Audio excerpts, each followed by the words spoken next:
You'll never amount to anything, Andre. Not in this school. Not in this world. The words cracked through the auditorium like a whip. For a second, the crowd went still. Then, faint chuckles rippled through the bleachers, not from everyone, but from enough to sting. Andre Miller stood on the stage, his fists clenched at his sides, his throat dry. 15 years old, tall for his age, with a backpack that had seen better days, he had walked into this assembly believing it would be just another Friday morning. But now, under the harsh fluorescent lights, with every eye pinned to him, the ground felt like it was crumbling beneath his sneakers. At the podium stood Principal Evelyn Harper. Her gray suit was pressed sharp, her pearl necklace gleaming under the lights. Her lips curled as she spoke, her voice dripping with disdain. "This young man," she continued, turning to the students, "is an example of wasted potential. Disruptive, unfocused, lazy, the kind of student who will never go anywhere in life." Gasps scattered across the room. A few students looked away, uncomfortable. Others smirked, nudging each other, feeding off the spectacle. Teachers shifted uneasily in their seats but stayed silent, their eyes fixed on the floor. If you believe no child should ever be made to feel worthless, tap like and subscribe now, because in the next few minutes, you'll see how one insult meant to crush a boy ended up destroying the person who spoke it. Andre's ears burned, his chest tightened. He had been called names before, had heard the whispers in the hallway, but never like this. Never in front of the entire school. Never amount to anything. The phrase hammered in his head, louder than the faint laughter. In the third row, his mother, Tanya Miller, sat frozen. She had come that morning to see her son recognized for a science project, a project he had poured hours into, sketching blueprints at the kitchen table, piecing it together with supplies they could barely afford. She had watched him stay up late night after night, hunched over the table with a pencil behind his ear, determination etched into his face. And now, instead of recognition, she was watching her child be stripped of his dignity. Her hands trembled on her lap. Her eyes burned with fury. On stage, Andre's grip on his backpack strap tightened until his knuckles turned white. He wanted to shout back, to tell Principal Harper she was wrong, that he worked harder than anyone gave him credit for. But the words stuck in his throat. The principal leaned closer to the microphone, her voice dropping low but sharp enough for everyone to hear. "Some of you might think I'm being harsh, but I'm being honest. Kids like Andre waste our time, and I, for one, won't pretend otherwise." The silence that followed was deafening. Even the air felt heavy. Andre felt the air leave his lungs. He dropped his gaze to the floor, his vision blurring. The cue cards in his pocket, the ones he had prepared for his project presentation, might as well have been ashes. He wasn't going to present now. Not after this. From the bleachers, a murmur rose. Some students exchanged nervous glances. Others whispered, "Did she really just say that?" Phones tilted upward. Screens glowed. The moment was being recorded. The humiliation immortalized. And at the back of the auditorium, just stepping inside unnoticed, stood Dr. Richard Hayes, the district superintendent. He had come unannounced, hoping to observe the school quietly. Instead, he had walked into a public humiliation that left him frozen in disbelief. He stayed still, his eyes narrowing, his jaw tightening. He had seen complaints cross his desk about Principal Harper before, words like harsh, biased, intimidating. But seeing it firsthand, in front of an entire school, was something else entirely. On stage, Harper straightened, satisfied with her performance. "Go on, Andre," she said with a wave of her hand. "Sit down. Maybe one day you'll prove me wrong, though I doubt it." Laughter. This time louder. Crueler. Andre's chest ached. His legs felt heavy as he turned, stepping off the stage. Each step down the wooden stairs echoed like thunder in his ears. His mother's eyes followed him, her anger boiling into something she could no longer contain. At the back, Dr. Hayes' hand tightened into a fist. He had seen enough. Principal Harper smiled thinly and adjusted the microphone. "Now, as I was saying..." Her voice carried on, but in that moment, the tide of the morning had already shifted. What she didn't know, what she couldn't see, was that her words had just signed the beginning of her end. The laughter still echoed, as Andre slid into a seat near the back, his backpack pressed tightly to his chest. His mother's hand brushed his shoulder as he passed, a small gesture of comfort. But her eyes stayed locked on the stage. Her jaw was tight, her fury simmering. Principal Harper adjusted her pearl necklace and gave the microphone another sharp tap. The screech cut through the auditorium, forcing attention back to her. "Now," she said, her tone brisk, as if the last 5 minutes hadn't just happened. "Let's return to our assembly agenda." But the room wasn't the same anymore. Students shifted uncomfortably. Some still whispered, glancing toward Andre, guilt and unease etched across their faces. Others smirked, replaying Harper's words with cruel delight. Teachers sat stiffly, their silence an uneasy shield. And in the crowd, cell phone cameras glowed faintly, their tiny red recording dots capturing every detail. At the back of the room, Superintendent Richard Hayes remained standing, arms folded. His face betrayed nothing, but inside, a storm gathered. He had expected a morning of routine, a check on student performances, a measure of school spirit. Instead, he had witnessed a public act of cruelty by a woman entrusted to guide children. His gaze swept the room, noticing the students with phones out. He didn't blame them. If anything, he was glad. Evidence mattered. And this time, Harper's own arrogance had handed it over. On stage, Harper continued speaking, her words flat and rehearsed. "We strive for excellence here at Oak Ridge High. That means recognizing those who meet the standard and correcting those who don't." Her eyes flicked briefly toward Andre's row. Andre stared at his shoes, fighting the sting in his eyes. His project folder sat unopened on his lap, its edges bent from his grip. Every ounce of courage he had built was gone, shattered in front of hundreds of peers. Beside him, Tanya Miller leaned in close, her whisper fierce. "Don't you believe her, baby? Don't you dare!" He nodded faintly, but the wound was already carved deep. Harper's voice carried on, filling the silence with her authority. But in pockets of the audience, her control was slipping. A student near the aisle whispered, "She can't talk to people like that." Another replied, "She always does." Just not this loud, teachers avoided each other's eyes, some pretending to take notes. Then, like a spark catching flame, murmurs spread. "Did you hear what she said?" She called him nothing, right to his face. "Is this really happening?" Phones tilted higher, screens lit the dim corners. The humiliation Harper thought she had sealed as victory was already unraveling into something bigger. Dr. Hayes' eyes stayed fixed on the principal.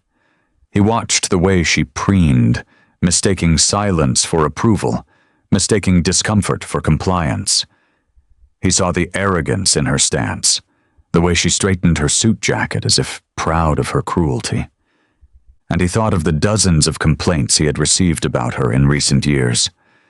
Parents had described her as unfair, biased, harsh. Teachers whispered about her favoritism and intimidation. But each time, the evidence had been thin, the stories quiet. Now, the mask had slipped in the most public way possible. On stage, Harper wrapped up her speech with forced enthusiasm. And that's why Oak Ridge continues to be one of the best performing schools in the district. We hold our students accountable, even when it's uncomfortable. Polite applause followed, scattered and uneven. Some clapped out of obligation, others didn't move at all. The tension sat thick in the air, heavier than the walls themselves.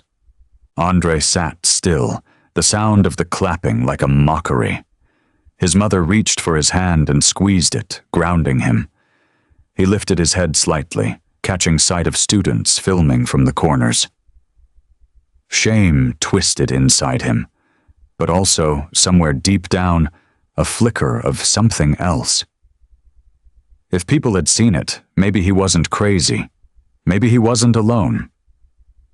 Principal Harper smiled at the applause, oblivious to the shift around her. Now, let's move on to our next item. But before she could continue, Dr. Hayes stepped forward. He didn't announce himself yet. He simply walked down the aisle, his tall frame drawing glances as he moved. Teachers noticed first, their eyes widening. Students followed, their whispers growing louder. "Who's that? Wait, is that Superintendent Hayes?" Harper's smile faltered for the first time. She adjusted the microphone again, buying time. Yes, well, let's continue with..." But it was too late. The witnesses weren't silent anymore. Phones were raised high.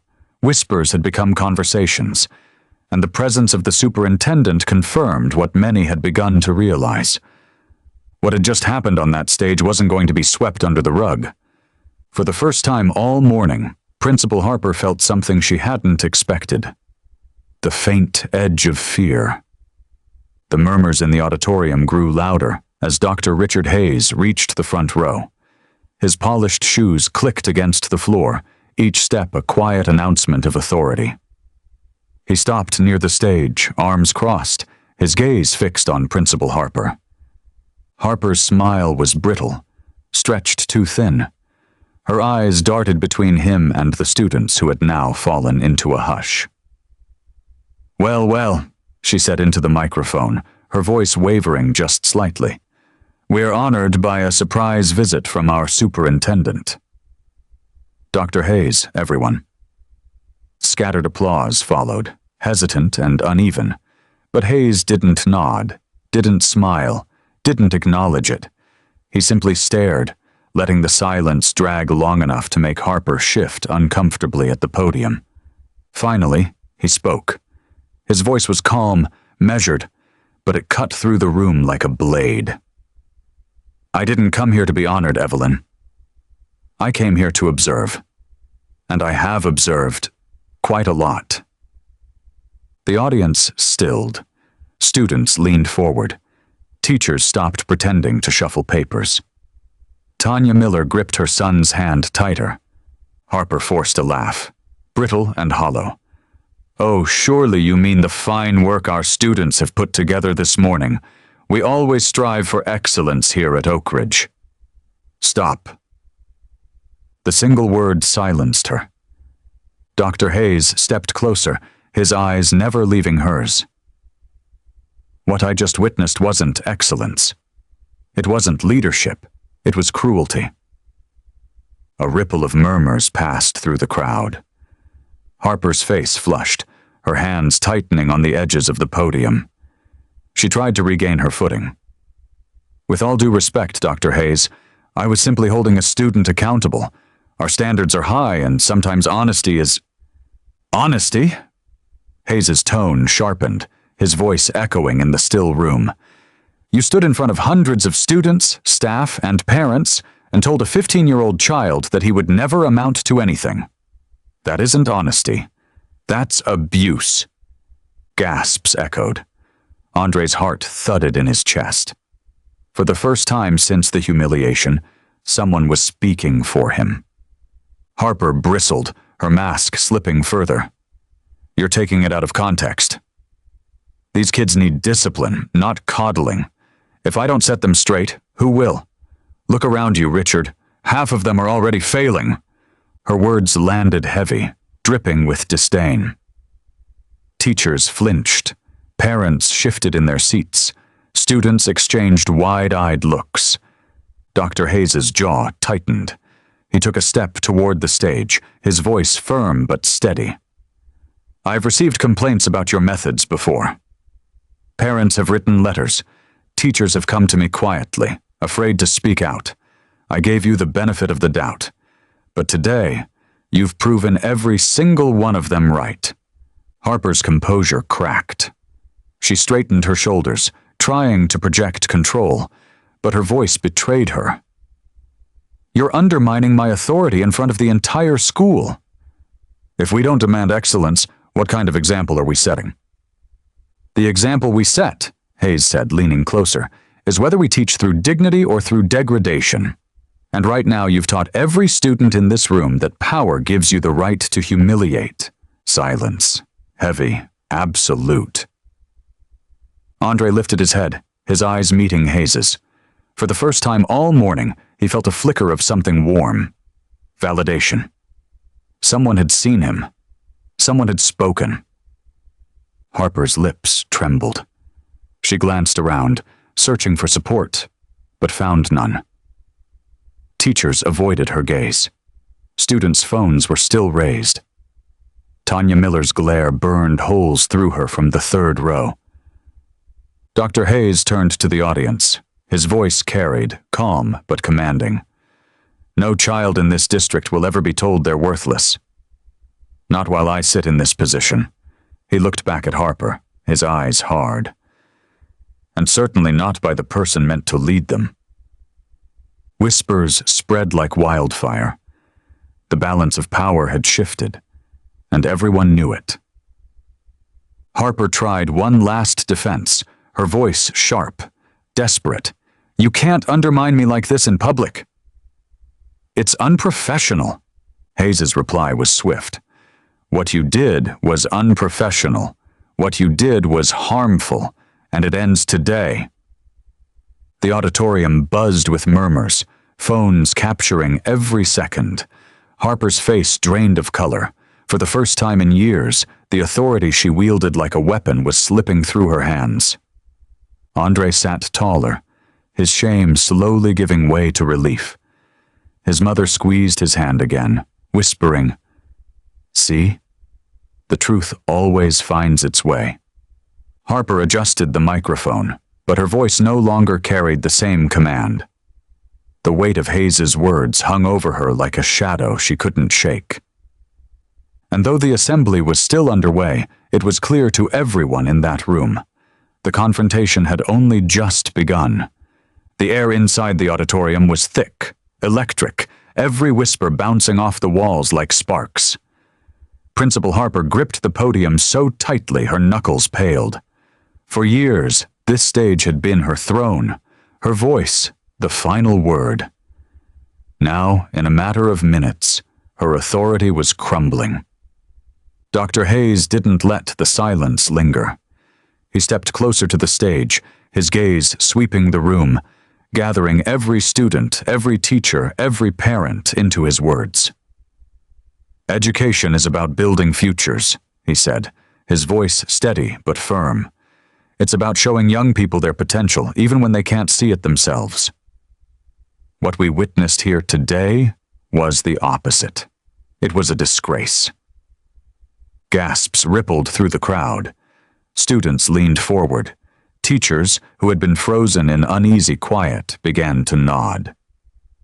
Tanya Miller sat taller, her hand on Andre's shoulder, her expression fierce with vindication. Harper's voice cracked as she tried to push back. "Richard, Dr. Hayes, you're overstepping. This is my school. I've run Oak Ridge for 12 years. I know what works. You can't just walk in here and—" "Yes, I can." Hayes's words sliced through hers, sharp and undeniable. He didn't raise his voice. He didn't need to. His authority was absolute. "And I will. Effective immediately, you are suspended from duty as principal of this school." The room erupted. Gasps, murmurs, even applause from scattered pockets of students. Phones zoomed in closer, capturing every second. Harper's face drained of color. You can't be serious," she stammered. "In front of all these people? This is humiliating." "Humiliation," Hayes interrupted, his eyes narrowing, "is what you inflicted on a child not 30 minutes ago. Publicly. Cruelly. If you think I'll protect your reputation after you've destroyed his, you're mistaken." The words landed heavy, final. Harper's breath came fast, uneven. She scanned the audience for support, but found none. Teachers who once feared her stared at their laps. Students who once shrank beneath her sharp tongue now filmed her downfall. Parents' eyes blazed with anger. Tanya Miller stood slowly, her voice ringing out clear across the room. "My son has worked harder than you'll ever know. And you had the nerve to call him nothing. Maybe now you'll understand what it feels like to be stripped of dignity in front of everyone." Applause burst from the back rows. It wasn't everyone, but it was enough. The tide had turned. Harper shook her head, desperate, flustered. "This is outrageous. You're letting emotions cloud judgment. If you remove me, this school will fall apart." "No," Hayes said firmly. "This school will finally begin to heal, and it will start today." He turned to the crowd, raising his voice so all could hear. "Oak Ridge High belongs to its students, to its teachers, and to this community, not to fear, not to humiliation. Principal Harper's leadership ends now." The auditorium erupted again, louder this time. Some cheered, some gasped in disbelief, but no one could deny what had just happened. Harper's face hardened, but her eyes betrayed the truth. Panic. She tried to gather her papers, fumbling at the podium, her hands shaking. But the sound of whispers and scattered applause swallowed her movements. Every step she had taken to establish control over this school was undone in minutes, unraveling in front of her own staff, her students, and her superiors. Andre sat, frozen, his heart pounding. Just 30 minutes earlier, he had been humiliated, crushed under the weight of her words. Now those same words had led to her downfall. The reversal was so swift, so shocking, that he could barely process it. His mother leaned close, whispering fiercely, "You see, Andre? Her words don't define you. They never did." "On stage," Harper finally snapped, her voice trembling but sharp. "You'll regret this, Richard. You'll regret making a spectacle of me." Dr. Hayes didn't flinch. "The only spectacle here today was your cruelty. And it ends now." He turned back to the microphone. "We'll be appointing an interim principal immediately. Classes will continue as normal. Students, return to your studies knowing that your worth is not defined by one person's prejudice. Parents, know that your children will be protected here. And staff, know that you are free to teach without fear." The crowd responded with applause, louder this time, stronger, as if relief itself was echoing off the walls. Harper stood stiff, humiliated, clutching her papers to her chest like a shield. Slowly she stepped away from the podium, her heels clicking against the stage floor. Each step sounded like defeat. She avoided every eye, her head bowed. Students recorded her exit, whispers chasing her all the way down the aisle. Did that just happen? She's really gone. Finally. Dr. Hayes remained at the front, his presence calm but unyielding. His eyes swept the room one last time, landing briefly on Andre. The boy sat taller now, no longer shrinking under shame. Hayes gave the faintest nod, a silent acknowledgement that he had been seen, defended, and restored. The humiliation Harper had tried to cement in Andre's life had been flipped back onto her, and in just half an hour, she had lost the one thing she valued most. her power. The auditorium slowly emptied, the echoes of applause and whispers still hanging in the air. Students filed out in clusters, buzzing with excitement, phones still in hand, already replaying the clips of what had just unfolded. Teachers lingered in the aisles, their hushed voices carrying relief as much as disbelief. Andre Miller remained seated, his backpack resting on his knees. He hadn't moved since the announcement, still trying to process how everything had turned upside down so quickly. His humiliation had been raw, sharp enough to make him want to disappear. But now, less than an hour later, the very same stage that had crushed him had witnessed something else. Justice. His mother placed a hand on his shoulder, gentle but steady. Tanya's eyes glistened with unshed tears, her jaw still tight from the fury that had burned through her earlier. "You did nothing wrong, Andre," she whispered. "Don't you ever believe her words?" "Not for a second." Andre swallowed hard, nodding faintly. The sting of Harper's insult still lingered, but it was dulled now, softened by the sound of Dr. Hayes's voice standing in his defense, by the sight of Harper's exit under the weight of her own cruelty. He turned, catching Hayes's gaze across the auditorium.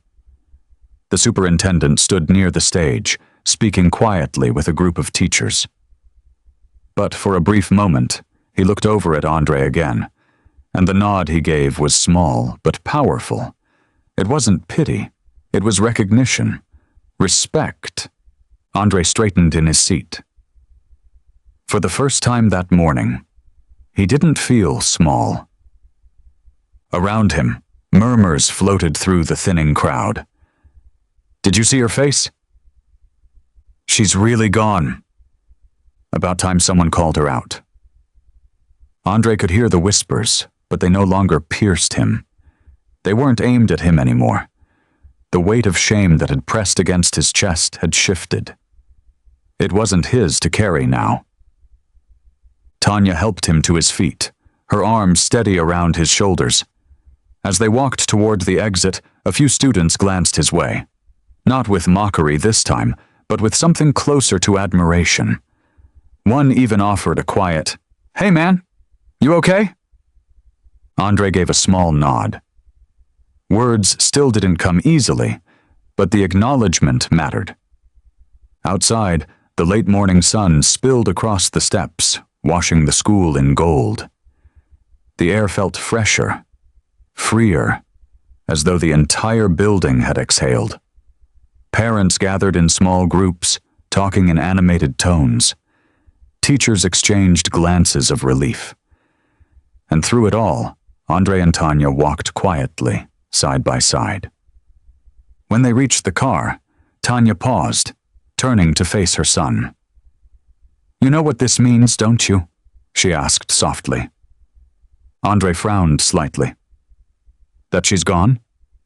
"That, yes," Tanya said, "but more than that. It means her words don't decide your future. No matter how loud, no matter how cruel, they don't get the final say. You do."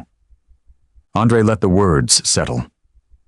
He thought of the project folder still tucked in his backpack, its pages creased but intact. He thought of the hours he had poured into it, the pride he had felt before walking into the assembly. That pride was still there, waiting. He took a deep breath. Maybe I should still show it. To someone. Just not her." Tanya's eyes softened, a smile breaking through the stern set of her face. "That's my boy."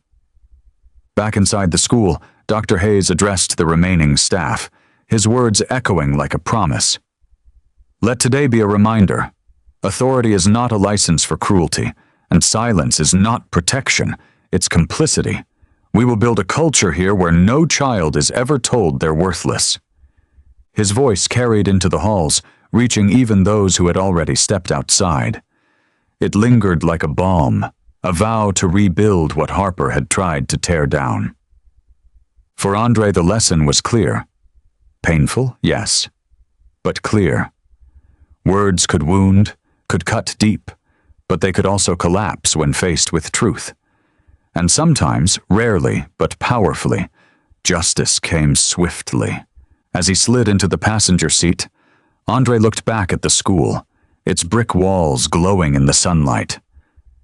The memory of Harper's voice still echoed faintly, but now it was overshadowed by Hayes's stronger one, by his mother's unwavering one. He didn't feel hopeless. He didn't feel worthless. For the first time that day, he felt seen. And as the car pulled away, he carried with him not the insult, but the lesson. The people who try to break you with words will one day be broken by their own. If you believe every student deserves dignity and respect, hit like and subscribe. Because more stories are coming. Real stories where cruelty crumbles and the truth stands tall.